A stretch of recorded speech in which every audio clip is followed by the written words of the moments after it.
Assalamualaikum warahmatullahi wabarakatuh. Perkenalkan, nama saya Awalia Hairunisa, NIM 1831041191, kelas PJKRE 18. Baik, pada kesempatan kali ini, saya akan membahas materi tentang yang pertama, masalah penelitian, yang kedua, latar belakang penelitian, yang ketiga, rumusan masalah, yang keempat, tujuan penelitian, yang kelima, asumsi penelitian, yang keenam, hipotesis penelitian, dan yang ketujuh, ruang lingkup penelitian. Kita menuju ke pembahasan yang pertama, yaitu masalah penelitian. Pada umumnya, penelitian berangkat dari suatu masalah tertentu, karena penelitian bertujuan memecahkan masalah yang ada. Penelitian yang sistematis dimulai dengan suatu permasalahan. John Dewey mengatakan bahwa langkah pertama pada suatu metode ilmiah adalah pengakuan adanya kesukaran, hambatan, ataupun masalah yang membingungkan peneliti. Meneliti merupakan usaha yang mendapatkan jawaban dari masalah yang sedang dihadapi. Kedudukan masalah di dalam kegiatan penelitian sangatlah penting. Pemecahan masalah separuhnya ditentukan oleh kebenaran dan ketepatan dalam perumusan masalah tersebut. Pemecahan masalah tidak bisa diharapkan dari pertanyaan-pertanyaan masalah yang salah. Pertanyaan masalah nantinya akan menentukan metode penelitian, cara mengumpulkan data, jenis data, dan teknik analis data yang akan dipakai. Kesenjangan masalah menimbulkan kebutuhan untuk menutup kebutuhan itu, maka dilakukan dengan mencari jawaban atas pertanyaan yang memunculkan kesenjangan tersebut. Kegiatan untuk menutup kesenjangan dilakukan dengan jalan suatu penelitian. Sehingga dapat pula dikatakan bahwa penelitian suatu kegiatan mencari suatu jawaban yang masih belum diketahui, memenuhi kebutuhan yang masih belum tersedia, dan menyediakan yang belum ada. Latar belakang penelitian. Latar belakang masalah adalah informasi yang tersusun sistematis berkenaan dengan fenomena dan masalah problematik yang menarik untuk diteliti. Masalah terjadi saat harapan ideal akan sesuatu hal tidak sama dengan realita yang terjadi. Tidak semua masalah adalah fenomena yang menarik. Masalah yang fenomenal adalah saat menjadi perhatian banyak orang dan dibicarakan di berbagai kalangan di masyarakat. Poin-poin penting dalam penulisan latar belakang. Yang pertama, kondisi ideal tentang bagaimana seharusnya suatu keadaan berjalan, bisa ditulis dalam bentuk visi dan misi yang hendak dicapai. Yang kedua, kondisi faktual tentang keadaan yang benar-benar terjadi saat ini, bisa berupa masalah sehingga menjadi dasar dibuatnya suatu penelitian atau kegiatan. Yang ketiga, membahas penelitian yang sudah pernah dilakukan oleh peneliti, baik dari negara atau tempat lain tentang topik terkait. Yang keempat, jika karya ilmiah kamu punya kelemahan, dalam latar belakanglah kamu harus menjelaskan kelemahan tersebut. Yang kelima, tujuan penelitian, di mana kamu membahas permasalahan karya ilmiah lebih detail dan dalam. Yang keenam, metode penelitian yang digunakan dalam karya ilmiah. Yang ketujuh, perumusan singkat mengenai pertanyaan penelitian. Yang kedelapan, solusi berupa saran singkat atau penawaran solusi terhadap masalah sebelum lanjut ke pokok pembahasan. Rumusan masalah. Penelitian dapat diibaratkan sebagai sebuah dialog atau tanya-jawab. Dalam dialog, jawaban diberikan atas pertanyaan yang telah diajukan. Kualitas jawaban tersebut sangat ditentukan oleh ketepatan pertanyaannya. Pertanyaan itu merupakan masalah yang hendak diusahakan pemecahannya melalui penelitian. Jawaban merupakan pemecahan masalah berdasarkan atas data-data yang dikumpulkan dalam proses penelitian. Oleh karenanya, kualitas pemecahan suatu masalah sangat bergantung pada ketepatan perumusan masalahnya.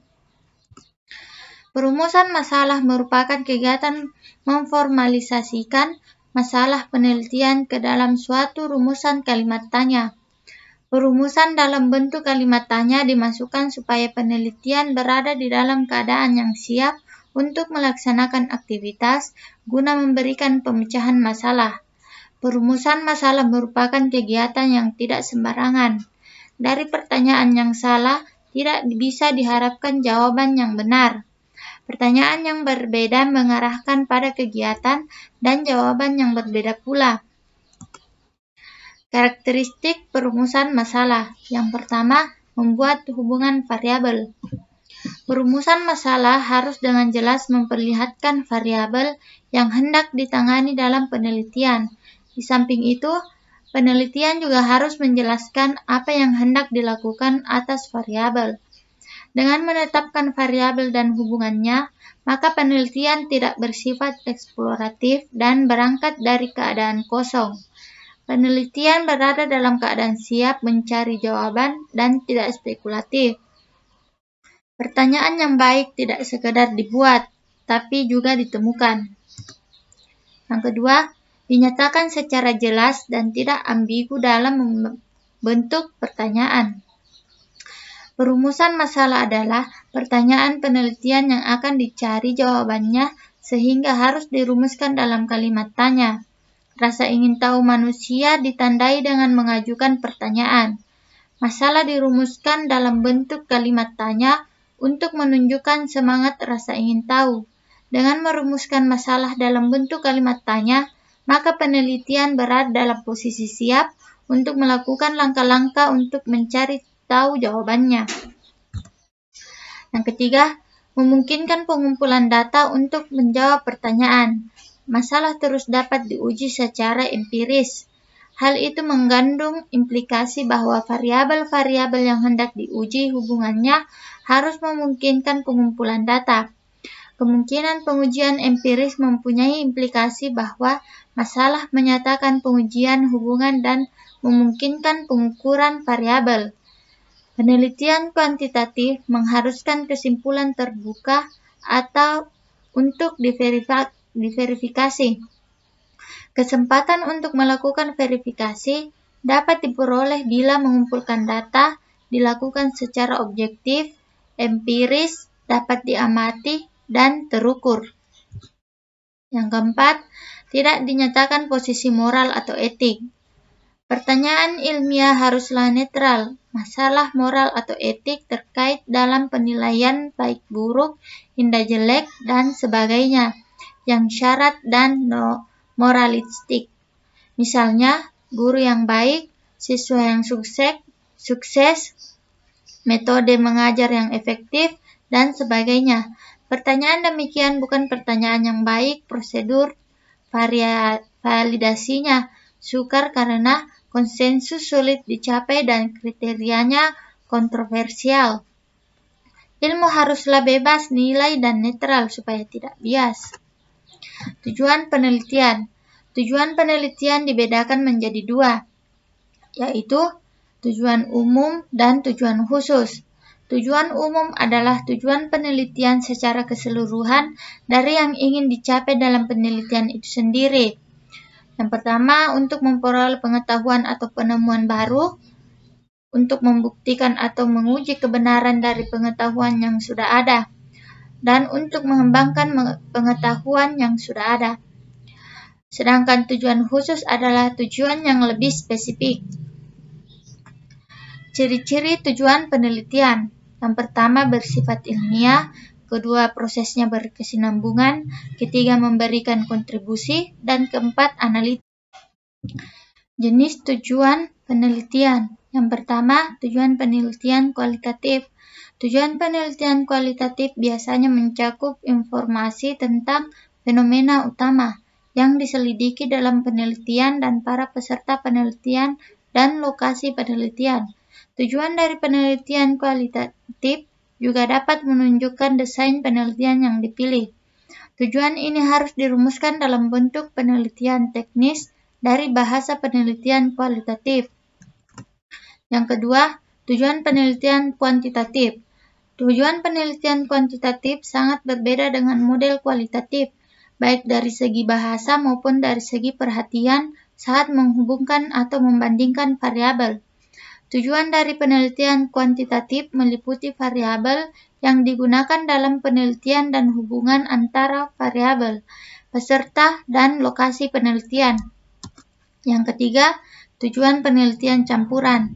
Tujuan penelitian metode campuran biasanya diberikan pertama dalam pendahuluan untuk memberikan pembaca orientasi awal untuk memahami bagaimana penelitian kuantitatif dan kualitatif yang terkandung di dalamnya. Asumsi.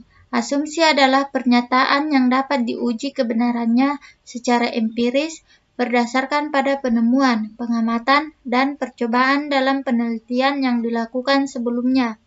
Jika kita berbicara mengenai asumsi, maka tidak lepas berkaitan antara asumsi, postulatat, dan prinsip. Hal-hal yang harus diperhatikan dalam pembuat asumsi. Yang pertama, asumsi harus operasional dan asumsi merupakan dasar bagi pengkajian teoritis. Yang kedua, asumsi harus menyatakan keadaan yang sebenarnya, bukan keadaan yang diprediksi atau seharusnya. Yang ketiga, peneliti harus mengenal betul asumsi yang dipakainya dalam menyusun kerangka berpikirnya. Yang keempat, asumsi yang berbeda, maka beda juga teori yang digunakan. Yang kelima, asumsi harus dinyatakan tersurat sebab asumsi yang tersirat terkadang menyesatkan dan menyebabkan interpretasi yang berbeda. Keberadaan kerangka berpikir dan kerangka teoritis itu disusun dengan cara mengkaji teori-teori dan hasil-hasil penelitian sebelumnya yang relevan, menggunakan logika berpikir deduktif atau dari umum ke khusus, jika perlu menggunakan asumsi, postulatat atau prinsip agar dapat mendukung suatu argumentasi yang menyatakan mengapa suatu teori atau pendekatan tertentu yang kita pilih. Ruang lingkup dalam penelitian. Untuk mengingatkan Anda kembali mengenai posisi ruang lingkup, berikut ini adalah struktur penelitian secara lengkap. Yang pertama, latar belakang. Yang kedua, rumusan masalah. Ketiga, tujuan penelitian. Keempat, manfaat penelitian. Kerangka berpikir, kerangka teori. Keenam, metode penelitian. Ketujuh, teknik pengumpulan data. Kedelapan, daftar pustaka. Dan kesembilan, lampiran. Manfaat ruang lingkup. Yang pertama, membantu dalam menentukan permasalahan-permasalahan yang akan diteliti. Yang kedua, membuat pembahasan menjadi lebih fokus. Yang ketiga, membuat pembahasan menjadi lebih efektif. Yang keempat, pembahasan yang lebih efisien dari segi waktu. Yang kelima, membantu memberikan gambaran akan keseluruhan penelitian yang akan dikerjakan. Hipotesis penelitian. Hipotesis penelitian adalah jawaban sementara terhadap pertanyaan-pertanyaan penelitian. Hipotesis dapat dijelaskan dari berbagai sudut pandang, misalnya secara etimologis, teknik, statistik, dan lain sebagainya. Umumnya, pengertian yang banyak digunakan bahwa hipotesis adalah jawaban sementara penelitian. Ciri-ciri rumusan hipotesis. Yang pertama, harus menyatakan pertautan antara dua variabel atau lebih, atau dalam satu rumusan hipotesis minimal terdapat dua variabel. Yang kedua, hendaknya dinyatakan secara deklaratif atau kalimat pertanyaan. Ketiga, hendaknya dirumuskan dengan jelas. Keempat, harus dapat diuji kebenarannya. Jenis-jenis hipotesis penelitian ditinjau dari rumusannya dibedakan menjadi dua. Yang pertama, hipotesa kerja, yaitu jawaban sementara yang sebenarnya, yang merupakan sintesis dari hasil kajian teoritis. Hipotesa kerja biasanya disingkat H1 atau HA. Yang kedua, hipotesa nol atau hipotesa statistik, merupakan lawan dari hipotesis keadaan seiring hipotesa nol atau hipotesa statistik merupakan lawan dari hipotesis kerja dan sering disingkat HO. Hipotesa nol atau hipotesa statistik merupakan lawan dari hipotesis kerja dan sering disingkat HO. Ditinjau dari proses pemerolehannya dibedakan menjadi dua. Yang pertama, hipotesis induktif, yaitu hipotesa yang dirumuskan berdasarkan pengamatan untuk menghasilkan teori baru atau pada penelitian kualitatif. Yang kedua, hipotesis deduktif, merupakan hipotesa yang dirumuskan berdasarkan teori ilmiah yang telah ada atau pada penelitian kuantitatif. Macam-macam hipotesis berdasarkan bentuknya. Yang pertama, hipotesis deskripsi adalah dugaan atau jawaban sementara terhadap permasalahan yang bersifat deskriptif atau permasalahan yang berhubungan dengan variabel tunggal. Yang kedua, hipotesis komparatif adalah sebuah jawaban sementara terhadap rumusan masalah yang sifatnya untuk menjawab pertanyaan pertandingan atau komparasi antara dua variabel. Yang ketiga, hipotesis asosiatif adalah sebuah jawaban sementara terhadap rumusan masalah yang di dalamnya untuk menjawab pertanyaan adakah hubungan antara dua variabel penelitian. Syarat penyusunan hipotesis. Yang pertama, haruslah dirumuskan secara singkat, padat, dan serta jelas. Yang kedua, harus menunjukkan adanya sebuah hubungan antara dua atau lebih variabel dalam penelitian. Ketiga, harus berdasarkan pada pendapat atau teori-teori dari para pakar atau hasil dari penelitian lainnya yang relevan. Terima kasih. Sekian dari saya. Wassalamualaikum warahmatullahi wabarakatuh.